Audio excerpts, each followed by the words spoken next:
Hi, welcome back to the LY show. And today we are doing something different. We are having an actual on location guest. And her name is Elaine. Hi, Elaine. Hi. How are you? Good, good. Yeah, it's a beautiful day here in Shanghai. I'm glad to be here. Mm-hmm. Oh, goodness knows, I almost didn't make the cutoff for coming here. So, yeah. Yeah. So, can you tell us about yourself, apart from being my friend? Okay, sure. I am an American by birth, but I've been working in Shanghai and Beijing for the last decade, maybe a little even more than a decade now. And most recently, before I quit my job last June 2019, I was working in advertising. I decided that after 5 years in advertising, I wanted a break to take a gap year, travel the world, and that was fun for about 9 months until COVID-19 hit. So I was in Japan last, studying Japanese and just doing slow travel throughout Japan for the last 3 months, and then in mid-March, seeing everywhere pop off, I started to look at tickets back to somewhere that I could go. I bought a ticket to Taiwan, and then 2 days after I bought that ticket to Taiwan, Taiwan shut its borders. And so that ticket got refunded, thankfully, because all the flights couldn't leave anymore. And I was like, okay, well, if I can't go to Taiwan, my home, I guess, is Shanghai. So I bought a ticket here, and thankfully, I was able to get back. But at some point, you would not be able to, right? Yeah, well, China shut its borders to all foreign nationals on the 26th, so I got in just the week before it shut down. Right. Yeah. So, that was a pretty intense month. Yeah. Well, I think it was definitely an intense last week in Japan. In February, I had decided to extend my stay in Japan because near the end of February, China was still mostly shut down, mostly in lockdown. And so I kind of didn't know if I came back here what I would be able to do, because the reason I would have come back here would have been to help some friends host some events that were obviously not going to be happening. But yeah, 2 weeks changed a lot of both what China was experiencing and what the rest of the world was experiencing. So, yeah. So I guess when you were entering the border, it would be a long process. Yeah. So when I was entering the border, I believe only 16 countries had made the list of China's you must self-quarantine no matter what list. The day after I came back, another 10 countries or so were added to it, and then a week later they just shut the borders completely. But yeah, I was coming from Japan, so it was already on the list of places where you would have to do testing to make sure that you didn't have COVID-19, and if you didn't have COVID-19, then they would let you self-quarantine at home. My family has a house here in Shanghai, and nobody else in my family is here in Shanghai right now, so I had that house to myself for 2 weeks. I think the whole process of me coming in from the airport took about 20 hours or so, including an overnight stay in the testing facility that they had. But then, in the US, they're fighting to get COVID tests, and I kind of got tested for free, so I don't feel really bad about it, It's nice to know I didn't have it. I guess it is. Yeah. And you got to have the house for yourself. Oh, shoot. Ooh. Yeah, it's windy. Yeah, and, in terms of places to experience a lockdown in, my house is not uncomfortable in the least, so I literally have no complaints whatsoever. Yeah. So, 20 hours, went back to my lockdown house.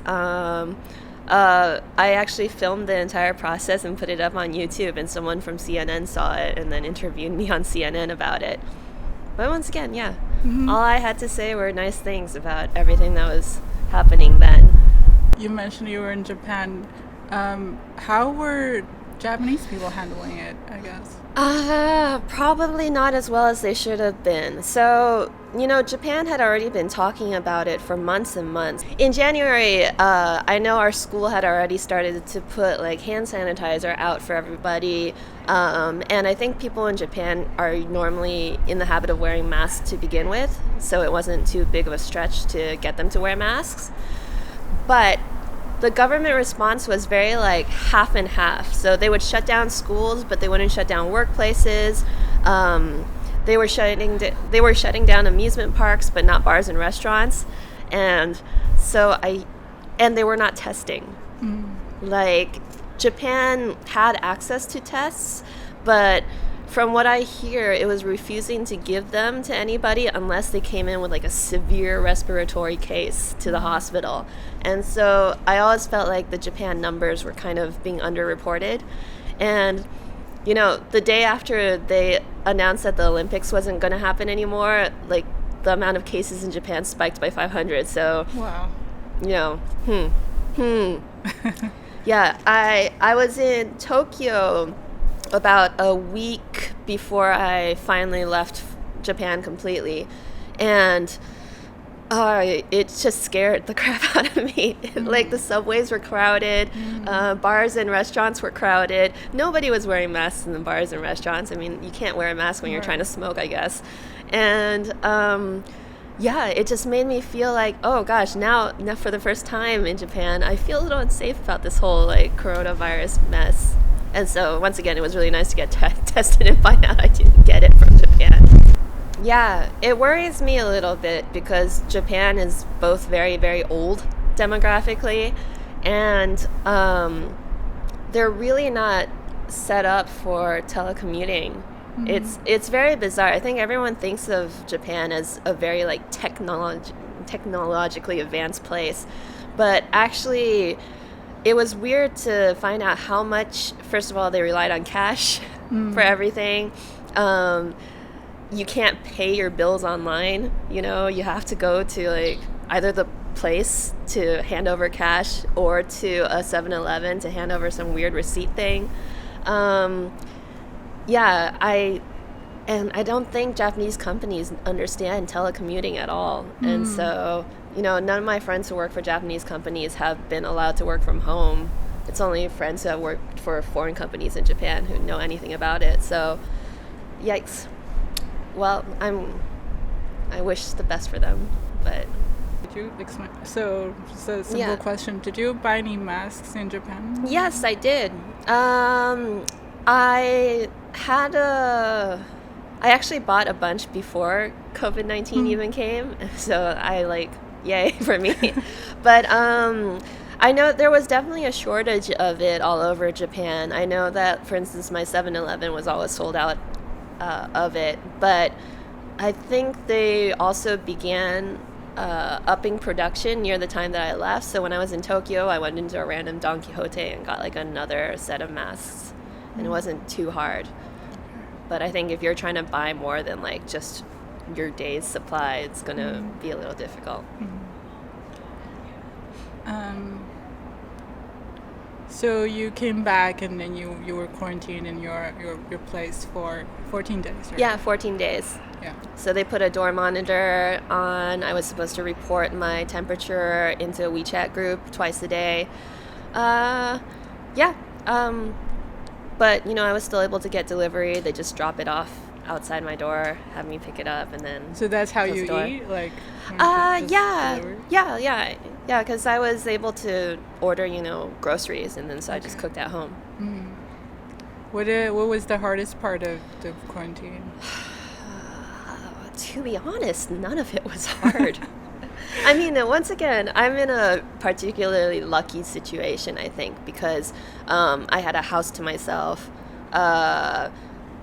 Grocery and deliveries were easily reachable, and I like being alone. If I even have a kind of a backyard So there was some place to sit outside if I got too cramped inside the house, you know. I feel bad for all my friends in, say, New York City who are literally trapped in their apartments, you know, tiny little New York crappy apartments. But that was not my case. It just didn't happen to me. So, yeah. I guess I did not get as much exercise as I probably should have. I'm a lazy person, so if there was no gym to go to, then it was really hard for me to get into the mindset of not just sitting around doing other things. Yeah. So, but that's my own personal failing, I think. So. So you have a YouTube show. It's Yeah. about your travels, and you're doing. You mentioned you did traveling for 9 months. Yeah. So if it weren't for this COVID-19, where would you be right now? Probably somewhere in Turkmenistan. Oh wow! I was planning a Silk Road trip for April, so I was going to go through Xi'an, maybe Luoyang to see, you know, the plum blossoms, and then go into the stands. So, oh shucks. Well, they'll still be around, hopefully. You'll do it next year? Possibly, yeah. I mean, at some point in time, I'm probably going to have to start working more again, build up the amount of money for another trip. But I guess I should start that now. So how is your family doing? Good. My brother's in San Francisco, so in terms of places in the U.S., that one, they've done pretty well in California in flattening the curve. My parents are in Taiwan, which has probably done the best in the world. I think it's the leader in examples of how you're supposed to treat this kind of respiratory virus. My sister is in Boston, and she's studying to be a physician's assistant, so she's actually in the medical field. So I am a little worried for her, because I think if it gets worse and worse in the States, she's probably going to become recruited to the front lines. But we sent her some masks. She's already distributed it to her friends who are actually working in emergency rooms right now and don't have masks, because the U.S. is a dystopian hellscape. But yeah, you hear a lot of like crazy rumors and theories about what's going to happen in the following months as we move from this COVID mess, because I think one of the scary things about this kind of respiratory illness, well, just this kind of pandemic, is that it's caused a lot of like national fervor to rise up in every country.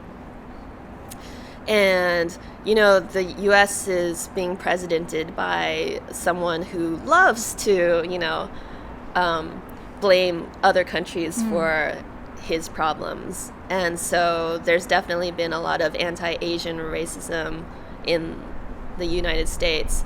I mean, I hear it's not great here in China, too, for foreigners now. Obviously, since I look like this, I don't get any of it. Yes. But, but yeah, I think one thing that if we can remain calm enough, that we should be doing during these times is to try to combat racist thoughts wherever we can, you know, wherever we see them pop up. So when this is all over, what is the first thing that you want to do? Well, the first thing that I want to do is to travel to a country, not because I'm escaping something, but because I actually really, really wanted to go there and check it out. Yeah, I know that I'm currently on a tourist visa here in China, so at some point in time I'm going to have to leave. But it would be really cool to check off a place that's actually on my bucket list of places I wanted to travel to, rather than, I don't know, try to find some state where I can quarantine for 14 days or something in the U.S. and then not automatically contract COVID-19 as soon as I walk outside of the apartment. So, do you think that you changed in any way because of this? I feel like even before the pandemic started, I was probably very much for global cooperation and against racism. And I think that the lessons that we should be learning from this are that racism is stupid because obviously viruses don't care if you're black or white or yellow. And that we need global cooperation to solve these gigantic problems. And so it's been more of a I told you so feeling than perhaps me changing my mindset on anything. So listen to me. Yeah, listen to her. I guess that concludes my question today, and thank you again for joining us. Oh, thank you. And I really hope that you do get to travel again very, very soon. And I'll link to your travel show in the description. Like and subscribe. All right, that's it for today. Thank you. Bye-bye. Thank you.